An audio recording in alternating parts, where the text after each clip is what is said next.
હાલ પ્રવાસીઓનો ધસારો જોવા મળી રહ્યો છે। જો કે અચાનક જ પહેલગામમાં આતંકીઓ દ્વારા પ્રવાસીઓ પર કરાયેલા હુમલામાં 27ના મોત નીપજ્યા હોય, જેમાં સુરતમાં એક સહિત ગુજરાતના 3 પ્રવાસીઓના મોત નીપજ્યા છે। જે અંગે ગુજરાત ભાજપ અધ્યક્ષ અને કેન્દ્રીય મંત્રી સી આર પાટીલે પ્રતિક્રિયા આપી હતી।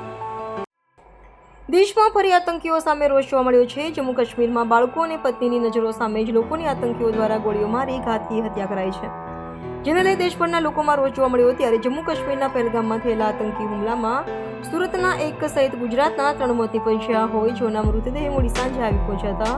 તો કાશ્મીરના મુદ્દે ભારતીય જનતા પાર્ટી ગુજરાત પ્રદેશ અધ્યક્ષ અને કેન્દ્રીય મંત્રી સી આર પાટીલે પ્રતિક્રિયા આપી હતી અને આતંકીઓ સામે કડક કાર્યવાહી કરાશે તેમ કહ્યું હતું। તેને લઈને શું કહેશો?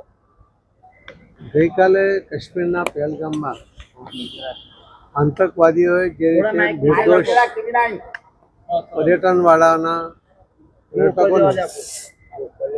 એમનો ધર્મ પૂછીને ટાર્ગેટેડ એમની પર ફાયરિંગ કરીને એમની જે હત્યા કરવામાં આવી છે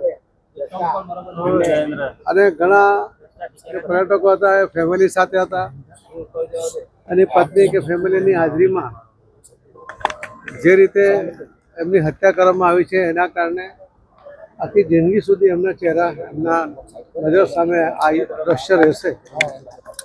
બહુ ભયાનક હત્યાકાંડ, નિર્દોષ લોકોને આ રીતે મારવાનો એવા આતંકવાદીઓનો આ કૃત્યને હું વખોડી કાઢું છું।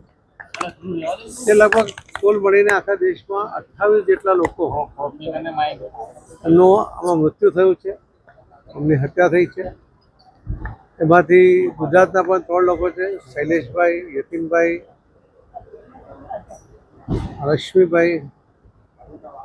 એ પ્રમાણે 3 જણની જે હત્યાઓ થઈ છે એમાંની એક બોડી સુરતની એ સવારે આવવાની હતી, પરંતુ મને ફોન આવ્યો। મેં એવિએશન મિનિસ્ટર શ્રી નાયડુને ફોન કરીને એમને રિક્વેસ્ટ કરી અને એમને તરત સૂચના આપી અને આજે જ હમણાં એર ઇન્ડિયામાં એ બોડી પણ આવી રહી છે, એમના ફેમિલીના સભ્યો પણ એમાં એર ઇન્ડિયામાં સાથે આવી રહ્યા છે। આ કૃત્ય એના કારણે આખો દેશ એક થઈને ઊભો છે।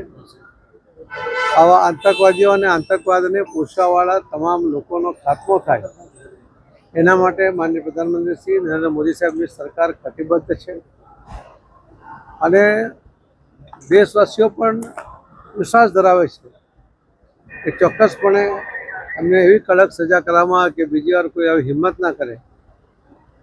એ પ્રકારનો એની પર પગલાં લેવાય એવો આખો દેશ પણ ઈચ્છે છે અને આખો દેશ એ રીતે મક્કમ થઈને આગળ વધી રહ્યો છે। મોદી સરકારે અલ્ટિમેટમ આપ્યું છે કે પાકિસ્તાનીઓએ 48 કલાકમાં દેશ છોડવો। એ અલ્ટિમેટમ કોણે આપ્યું મને હમણાં માહિતી, હું તો ફ્લાઇટમાં હતો, પણ એ ચોક્કસ જ યોગ્ય પગલું છે। આવા આતંકવાદને પોષવાવાળા દેશમાંથી આવેલા લોકોના અહીંયા કોઈ કામ નથી, એમને તાત્કાલિક અહીંયાથી રવાના કરવા જોઈએ અને હું મક્કમતાપૂર્વક માનું છું કે ખૂબ સારું પગલું, સારો નિર્ણય આ કરવામાં આવે છે।